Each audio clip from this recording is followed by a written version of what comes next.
Sa mata ng mga tao sa Barangay San Andres, si Lina ay isang misteryosang babae. Hindi siya palakibo, tahimik, at palaging naglalakad ng mag-isa. Sa kabila ng magandang trabaho ng kanyang asawang si Romel, isang seaman na matagal nang nagtatrabaho sa barko, ay nanatili silang nakatira sa isang maliit na barong-barong sa gilid ng ilog. Ano kayang ginagawa ni Lina, no? Sa perang ipinapadala ng asawa niyang si Romel? Baka may iba na yung lalaki. Bulong ng isang kapitbahay na si Aling Bebang, ang pinuno ng mga tsismosa sa kanto. Aba, nakita ko pa nga yan. May kausap na lalaki noong isang linggo. Mukhang hindi lang basta kaibigan yun ha. Dagdag naman ni Aling Cora. Lingid sa kaalaman ng marami, ang lalaking palaging kausap ni Lina tuwing linggo ay si Mang Nestor, isang may edad ng foreman ng construction. Palagi silang nagkikita sa labas ng barangay, kung saan ay isang bakanting lote ang unti-unti nagkakabuhay. May isang magandang bahay na halos tapos na. Si Lina, sa kabila ng masasakit na salita ng mga tao sa paligid niya, ay nananatiling matatag at kampante lamang. Hindi ko kailangang ipaliwanag ang lahat, bulong niya sa sarili. Mahal ko ang asawa ko at balang araw, malalaman na rin nila ang totoo. Sa tuwing dumarating ang padala ni Romel, hindi niya yun ginagastos para sa luho. Isang bahagi niyon ay diretsyong napupunta sa pagpapagawa ng kanilang pangarap na tahanan. Ayoko munang sabihin kay Romel. Gusto ko itong maging sorpresa para sa lahat ng sakripisyong ginawa niya. Sabi ni Lina kay Mang Nestor habang tinitignan ang progreso ng bahay.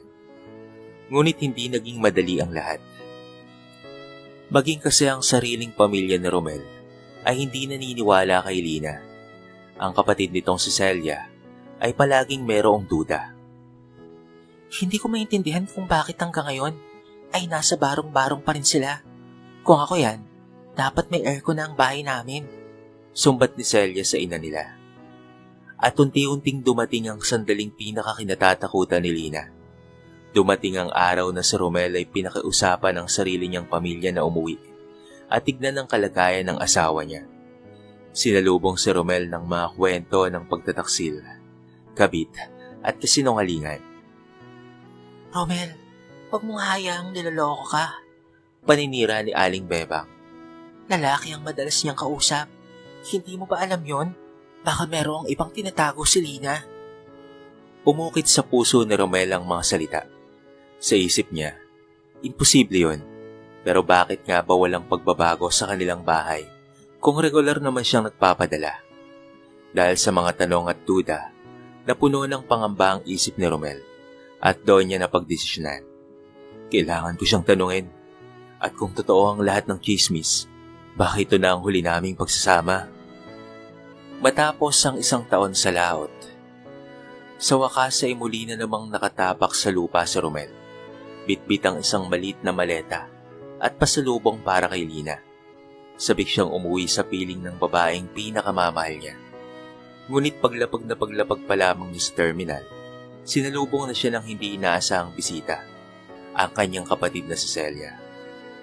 Kuya! Tawag ni Celia, papalapit sa kanya. Buti dumating ka na. Buti na lang talaga't nakauwi ka na. Kailangan mo na siyang harapin. Napakunot ang Nona Romel. Bakit? Si Lina, hindi mo pa alam ang pinagkagagawa ng asawa mo rito habang nasa barko ka? Mariing tanong ni Celia, sabay hawak sa kanyang braso. Tuwing linggo ay may kausap na lalaki. Paulit-ulit, sa barong-barong mo pa rin siya nakatira. Anong ginawa niya sa perang ipinapadala mo ha, kuya? Lumamig ang paligid. Sa puso ni Romel ay unti-unting sumiksik ang pagdududa. Sigurado ka ba na si Lina yan? Yan din ang sabi ni Aling Bebang eh. Tumawag siya sa akin bago ako umuwi. Oo kuya, 10 tao na ang nakakita. Si Aling Bebang, si Aling Cora, at lahat ng kapitbahay niyo. Hindi kami nagbibiro kuya. Pinapahiya ka na ni Lina sa buong barangay. Gabi na nang makarating si Romel sa kanilang lugar. Imbes na umuwi ka agad, nagtago siya sa isang abandonadong tricycle sa tapat ng bahay nila. Pinanood niya si Lina na naglalaba, tahimik at tila walang problema sa mundo. Sa isang iglap, merong dumating na lalaking may dalang mga papel. Ito ay si Mang Nestor. Sa hindi kalayuan, narinig ni Romel ang mga tawanan ng mga babaeng nakaupo sa tindahan ni Aling Bebang. Ayan na, ayan na. Ayan na ang mister ni Lina. Si Nestor. Baka sa bahay nila matulog mamaya. Sabay-sabay ang hagikika ng mga ito. Ay nako, dapat lang talagang malaman na ni Romel ang katotohanan. Dagdag pa ni Aling Cora. Baka sakaling matauhan siya't tuluyan ang layasan ng babaeng yan. Mula sa kanyang kinatatayuan, dama ni Romel ang apoy ng galit at selos. Sa isang iglap, ang lahat ng tiwala niya ay tila naglaho. Kinuha niya ang kanyang telepono. Binura ang mensaheng sana'y sorpresa para kay Lina at saka tumalikod. Hindi ko akalaing ganito ang sasalubong sa akin. Bulong niya sa sarili. Pagbalik ni Romel kina Celia, pinutol na niya ang lahat ng pasubali. Gusto ko siyang kausapin bukas. Gusto ko siyang kausapin ng harapan. Kung totoo man ang lahat ng ito, tatapusin na namin. Habang patuloy ang pag-ulan ng malakas na chismis sa buong barangay, si Lina ay nananatiling tahimik. Wala siyang pinatulan ni isa. Sanay na siyang pagtinginan at pagbulong-bulungan habang naglalakad pa uwi. Dala ang ilang gulay at dilatang ulam. Bawat araw ay laging nakatingin sa kanya ang mga matang mapanghusga. Lalo na't kapag dumarating ang lalaking may dalang mga papel at planong tila importante. Ang lalaking iyon ay si Mang Nestor, isang batikang foreman ng construction. May edad na, may asawa at anak, at kilala sa pagiging tapat at biyasa sa trabaho. Siya ang katuwang ni Lina sa isang proyektong matagal na niyang pinag-ipunan at matagal na pinaghirapan nilang mag-asawa. Ito ay para sa isang regalo ng pasasalamat at pagmamahal sa kanyang asawang si Romel. Sa loob ng ilang taon, hindi ginastos ni Lina ang perang pinapadala ni Romel para sa kanyang sarili. Hindi siya bumili ng bagong gamit, hindi siya nagpaganda, at iniisang tirahan nilang tagpi-tagpi. Lahat ng salaping dumarating buwan-buwan ay tinatabi niya sa bangko, iniipon at inaalagaan. Sa tulong ni Mang Nestor, unti-unting itinayo ang kanilang dream house sa hindi kalayuang barangay. Isang modernong 2 palapag na may hardin at bakod. Malayo ito sa mga chismosa, tahimik ang lugar, at higit sa lahat, saksi ng tunay na pagmamahalan. Ma'am Lina, ani Mang Nestor, habang binubuklat ang plano. Matatapos na po yung kusina at mga tiles sa itaas. Kung tuloy-tuloy ang panahon baka bago matapos ang buwan, pwede na po kayong lumipat. Ngumiti si Lina, ngunit may bakas ng lungkot sa mga mata. Sana po mas mauna pa. Nandito na kasi si Romel. Hindi pa kami nagkakasundo. Hindi niya kasi ako kinakausap. Napatingin si Mang Nestor sa kanya. Sigurado ko bang hindi mo muna sasabihin sa kanya? Umiling si Lina. Gusto kong makita niyang mahalaga siya. Gusto kong maramdaman niya ang lahat ng pinaghirapan niya at pinahalagahan ko ang lahat ng yun. Gusto kong makita ang mga ngiti niya sa labi, yung totoo at hindi napipilitan lang. Ngunit habang nagpapatuloy sila sa kanilang lihim na proyekto, sa kabilang barangay naman ay lalong lumalala ang panghusga sa kanya ng mga tao. Ang masakit pa, pati mismong ilang mga kamag-anak ni Romel ay nagsimulang maniwala sa maling kwento. Napunta sa grupo ng mga lasing ang usapan. Aba, kung ang asawa mo may ibang lalaki at ang bahay niyo parang barong-barong pa rin at walang pagbabago, aba baka niloloko ka na talaga ng asawa mo. Kantyaw ng kainuman na Romel. Napatayo si Romel sa galit, ngunit wala siyang maisagot. Nagulo ang kanyang damdamin. Duda, lungkot, at galit. Tila pinagtulungan siyang lokohin ng buong mundo. Kinabukasan, habang abala si Lina sa pagtutupi ng mga nilabhan, dumating ang kanyang asawang si Romel ng walang abiso. Hindi siyang initian, hindi man lamang niyakap. Sa halip, malamig ang tingin nito, tulad ng hanging dumaan sa pagitan nilang dalawa. Romel, mahinang sabi ni Lina, napahinto sa ginagawa. Wala ka bang dapat na ipaliwanag? Malamig na tanong ng lalaki, habang nakatayo sa pintuan ng kanilang barong-barong. Pitpit pa rin ang kanyang bag, ngunit halatang hindi niya balak na manatili roon ng matagal. Sa kabilang banda, parang mga linta naman ang kanilang mga kapitbahay nang makita si Romel na pumunta sa kanilang bahay. Nagumpukan ang mga ito at nagkismisan. Inaabangan kung merong magaganap na away. Samantala, nagulat si Lina sa tanong ni Romel. Ipaliwanag? Anong ibig mong... Huwag ka nang magkunwari pa, singal ni Romel. Alam na ng lahat, sa tuwing araw ng linggo ay may lalaki kang palaging kausap. Habang ako ay nagtatrabaho sa laot, binubuhay ka, nagpapakahirap doon. Tapos ikaw naman pala ay may kinakatagpong lalaki. Napaluha si Lina, ngunit pinilit niyang lumapit. Romel, pwede bang makinig ka muna? Hindi mo alam ang lahat.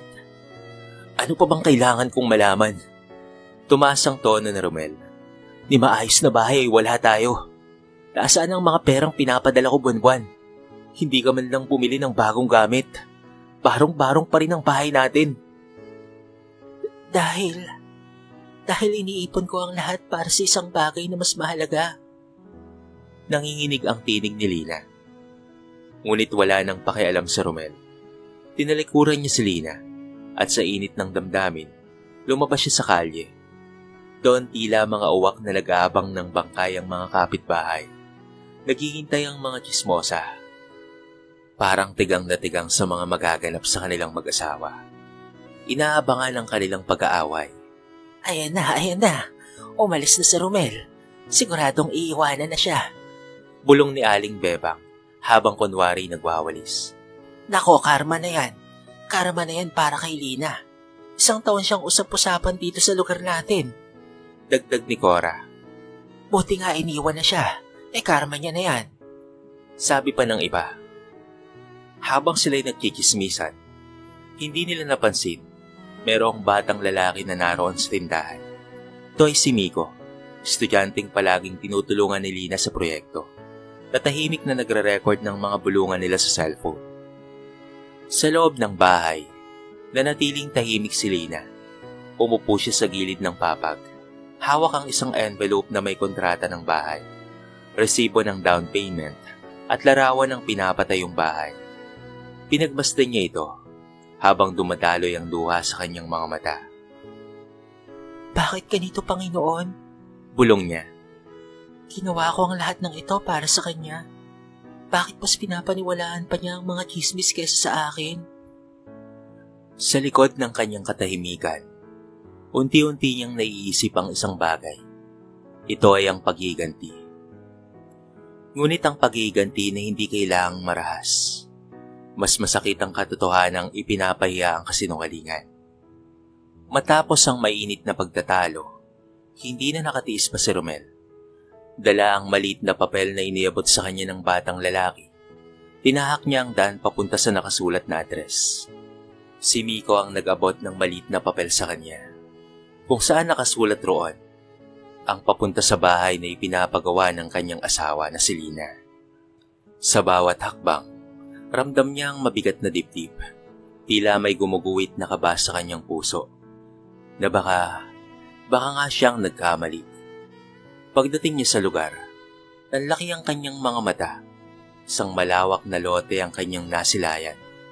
Tinatayuan ng isang halos patapos ng 2 palapag na bahay. Malinis ang paligid. May mga tanim sa gilid at ilang manggagawang naglalagay ng tiles sa labas. Sir? Tanong ng isang trabahador nang mapansin siyang nakatayo. Kayo po ba si Kuya Romel? Napakunot ang nonya. Oo. Pero bakit? Bakit mo ako kilala? Lumapit si Mang Nestor. May hawak na blue frame. Sir Romel, ako po si Nestor, porma ng bahay na ito. Sa totoo lang po, surprise po ito ni Ma'am Lina para sa inyo. Mahigit 1 taon niyo na pong pinag-iipunan ng lahat ng ito. Bawat sentimo po ng ipinapadala nyo, maayos niyang iniingatan. Nanlaki ang mga mata ni Romel. Ano? Si Ma'am Lina po ang nagplano ng lahat, mula sa designs hanggang sa locations. Gusto po sana niyang iregalo ito sa inyo sa pagbabalik nyo, pero mukhang may nakauna na sa pagbunyag. At yung mga tao sa lugar nyo, puro mga maling chismis ang iniimbento. Nakakahiya na pagbintangan pa akong kapit ng inyong asawa. Napakabait po ni Ma'am Lina at ako po ang kinuha niyang foreman para maipatayo ang plano niyang bahay para sa inyo. Dahil sa kanyang mga nalaman, hindi makapagsalita si Romel. Para siyang binuhusan ng malamig na tubig. Napaupo siya sa harap ng bahay. Nilingon niya ang bawat bahagi ng istruktura, mula sa porch hanggang sa mga kwarto. At sa bawat tanaw, naiisip niya ang sakripisyo ni Lina. Ang mga pinagdududahan niyang lingguhang pagkikita pala ay pakikipagpulong para sa proyektong ito. Ginawa niya ito para sa akin? Halos bulong ni Romel. Tumango naman si Mang Nestor. Opo, may isang kondisyon lang siya noon sa akin. Na huwag ko daw sabihin kahit kanino. Gusto raw niyang maramdaman mo na hindi po nasayang ang paghihirap niya sa pagtatrabaho sa barko. Kaso sir, pasensya na ho kayo. Nasabi ko na po sa inyo ang kanyang sorpresa. Naaawa na po kasi ako kay Ma'am Lina. Habang nakaupo siya roon, isang notification ang lumabas sa kanyang cellphone. Isang video, viral sa social media. Isang estudyanteng nagngangalang Miko ang nagpost. Ito rin ang batang lalaki na nag-abot sa kanya kanina ng papel. Nakalagay sa caption, ganito po ang mga taong musika kaagad sa kapwa. Sana matauhan tayo. Nakita niya sa video ang pagkikismisan ni Aling Bebang at Aling Cora, pati ang iba pa nilang mga kapitbahay. Habang pinapanood at kinukunan nila ng video ang pagtatalo nila ni Lina. May pahabol pa na caption sa dulo. Habang kayo'y nanguhusga, may taong nagmamahal ng totoo. Tumaas ang galit ni Romel. Ngayon hindi na para kay Lina, kung hindi para sa sarili niyang kahinaan at sa mga taong nagpapasiklab ng kasinungalingan. Isang linggo ang lumipas mula nang bumisita si Romel sa ginagawang bahay. Hindi siya mapalagay. Paulit-ulit na bumabalik sa isipan niya ang bawat salitang sinabi niya kay Lina, ang bawat akusasyong ibinato niya, at higit sa lahat, ang itsura ng misis niyang luhaan at sugatan ng mga maling hinala. Isang umaga habang tahimik siyang naglalakad sa palengke upang bumili ng bulaklak, narinig niya ang mga pamilyar na tinig sa harap ng barangay hall. Alam mo ba, Bebang, kahit anong gawin ng babae, hindi ko pa rin siya mapagkakatiwalaan, no? Abay, kung totoo ngang para sa asawa niya yung bahay, bakit hindi niya kaagad sinabi? Oo nga, no? Saka bakit laging linggo pa rin kung makipagkita sa lalaki? Suspicious pa rin para sa akin. Lumingon si Romel. Naroon sila Aling Bebang, Aling Cora, at ang ilan pang mga batikang tsismosa ng lugar. May mga hawak pang panibagong kismis ang mga bibig nila. Mga paratang na walang pruweba. Mga kuro-kuro lang na ibinebenta nila na parang totoo. Hindi na nakatiis pa si Romel. Lumapit nga siya sa mga ito. Aling Bebang, malumanay ngunit may bigat ang tono niya. Wala na po bang ibang mapaglilibangan bukod sa siraan ng kapwa? Nagkatinginan ng mga babae. Si Bebang ay bahagyang tumawa. Ba, Romel, ikaw pala. Hindi ba? Napatunayan mo na? Niloloko ka lang noon ni Lina. Sayang gwapo ka pa naman. Ngunit bago pa siya makaimik, isang speaker ang biglang nagsalita. Nakasetup pala ang barangay sound system dahil may programa. Laking gulat ng lahat nang marinig nila ang boses ng batang si Miko. Mga kabarangay, pakinggan po ninyo. Itong video po ay kuha ng aktual na chismisan patungkol kay Aling Lina. Sana po magsilbing aral sa lahat na hindi lahat ng sinasabi ay totoo. Sa malaking screen na itinayo sa barangay multipurpose hall, ipinakita ang video. Ang mismong eksenang ikinatuwa nilang makita. Si Romel at si Lina na nag-aaway. Habang sila ay pabulong na nagsasaya, Mistulang aliw na aliw sa gulo ang mga ito. Kasunod nito ay ang isang serye ng mga larawan at video ng ginagawang bahay at merong caption. Ipinatayo ito ni Ate Lina para sa asawa niyang si Kuya Romel. Gamit ang bawat sentimong ipinapadala sa kanya buwan-buwan. Walang ibang lalaki, walang kabit. Ang kausap niya tuwing linggo ay ang foreman ng bahay, habang ang iba ay nagpapakalat ng maling kwento. Siya ay nagpapatayo ng kanyang pangarap. Napatahimik ang buong barangay. Si Aling Bebang ay namuntla. Si Aling Cora ay napayuko. At ang iba ay napahiya. Ay Diyos ko! Bulong ng isa. Akala ko ay kabit talaga. Yun pala ay nagpapagawa lang pala ng magandang bahay para sa kanyang asawang seaman. Grabe pala. Tayong may kasalanan ng lahat ng ito. Sabi ng isang ale. Lumingon si Romel sa kanila. Hindi nagalit, kung hindi punong-puno ng panghihinayang at may tuwa sa kanyang puso. Sapagkat alam niyang mapagkakatiwalaan pala ang kanyang asawa at mahal na mahal siya nito. Kung sana, mas pinili niyo munang magtanong kaysa mga husga. Hindi sana siya nasaktan ng ganito. Sabi ni Romel sa mga taong tsismoso sa kanilang lugar. At sa harap ng lahat, lumakad si Romel pauwi. May dala siyang bulaklak para sa kanyang misis. Punong-puno siya ng pagmamahal ng mga sandaling iyon. Subalit may mabigat na pagsisisi. Bitbit ang mga bulaklak at mabigat na damdamin. Dumating si Romel sa harap ng kanilang barong-barong na bahay. Ang dating parang walang laman na tahanan ay mas lalong naging malamig at tahimik. Wala ang dating halakhak ni Lina. Wala ang amoy ng paborito niyang niluluto. Ang natira na lamang ay ang alaala ng mga panahong minahal siya ng buo at sinuklian niya ng pagdududa. Dahan-dahan siyang kumatok. Isang maikling saglit at bumukas ang pinto. Niluwa noon si Lina. Nakasuot ito ng simpleng duster at halatang kakagaling lang sa pagtitinda ng gulay sa labas. Nagkatinginan silang dalawa.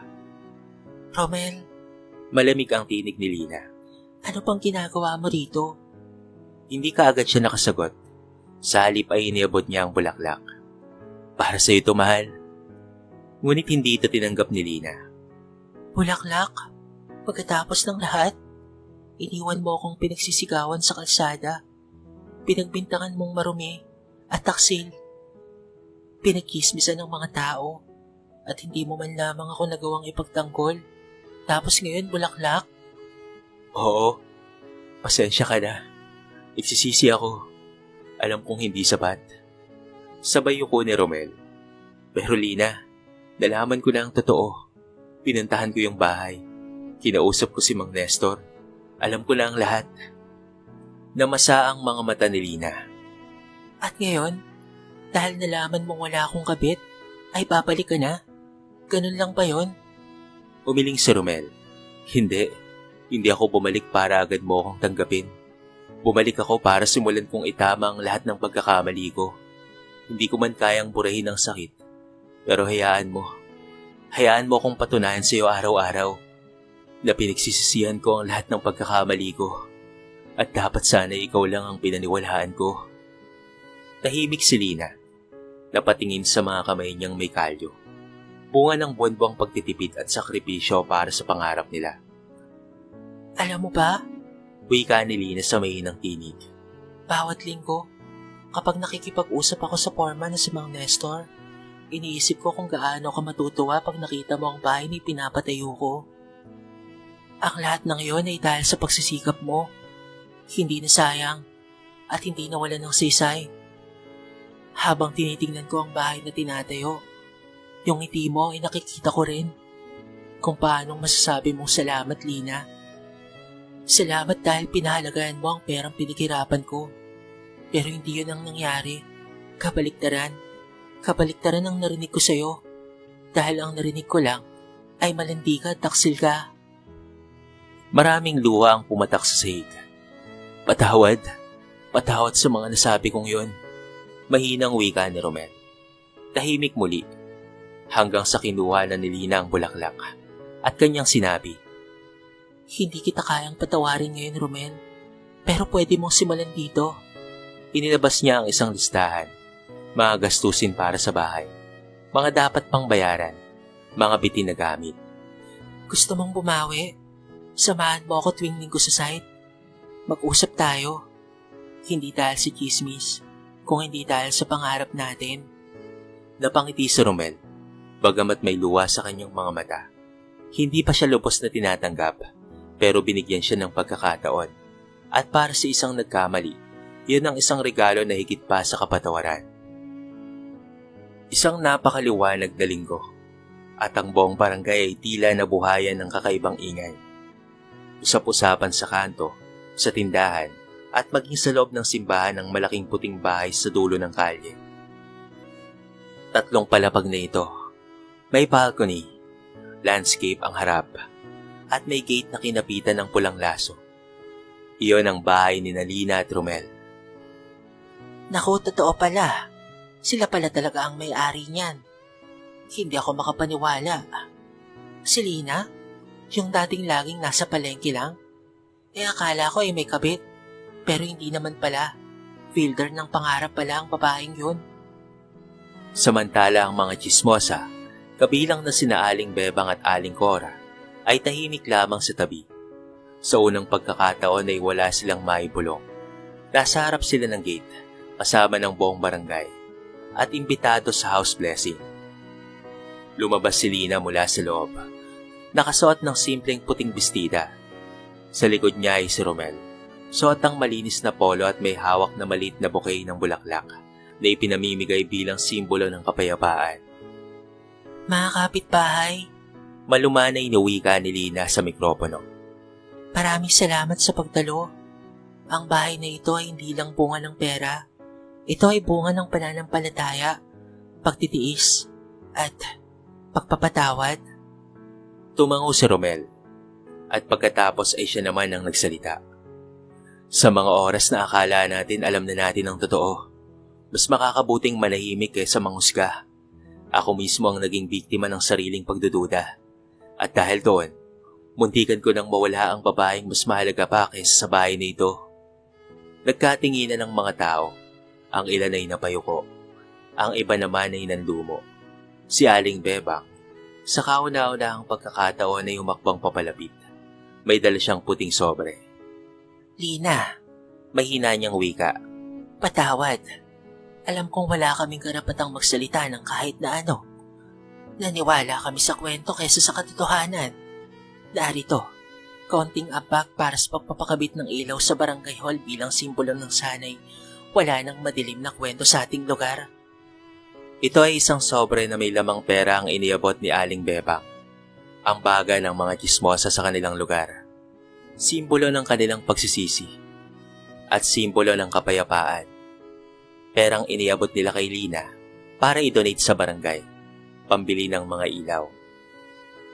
Si Lina, bagamat nasaktan sa lahat ng pinagdaanan, tinanggap ang sobre. Salamat, Aling Bebang. Sana nga po, ito na ang huling beses na may masasirang pamilya dahil sa chismis. Masigabong palakpakan ang sumunod.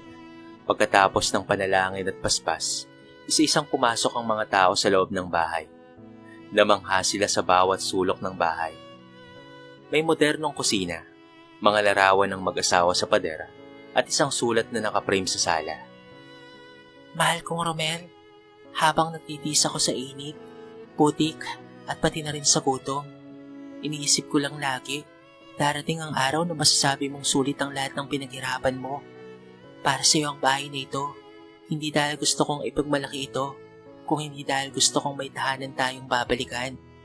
Lina. Si Romel ay napaluha habang binabasa ito. Sa huling bahagi ng araw, habang papalubog ang araw at unti-unti nang nauubos ang mga bisita, lumapit si Romel kay Lina. Mahal, pwede na ba tayong magsimula ulit? Ngumiti si Lina at maigpit siyang niyakap. Hindi lang tayo magsisimula ulit. Masisimula tayong mas matatag, mas totoo, at mas mapagpatawad. Sa araw na yon, hindi lang bahay ang itinayo nila. Isang bagong tiwala sa isa't isa. Isang mag-asawang bobo ng pamilya. At isang bagong barangay na natuto mula sa kanilang pagkakamali. dahil sa kanilang mga pananirang mga kwento. Dumaan ang mga taon at ang bahay ni Lina at Romel ay naging simbolo ng hindi lamang material na tagumpay, kung hindi ng pananampalataya, pagmamahal at pagbabago. Ang mga nagdududa at nagchichismis ay unti-unting nawala sa kanilang buhay. At sa halip, mga bagong kaibigan at mga kapwa kabarangay ang nagbigay pugay sa kanilang lakas at tibay. Si Lina ay naging isang mas matagumpay na negosyante sa kabila ng lahat ng mga pagsubok na kanyang pinagdaraanan. Pinagsama nila ni Romel ang kanilang lakas at nagpatuloy sa pagpapalago ng kanilang mga negosyo, mga kagamitan sa construction. Ngunit ang tunay na layunin nila ay makatulong sa iba pang nangangailangan ng oportunidad. Si Romel mula sa pagiging asawa na may duda at takot ay mas naging isang mas responsable at matatag na asawa.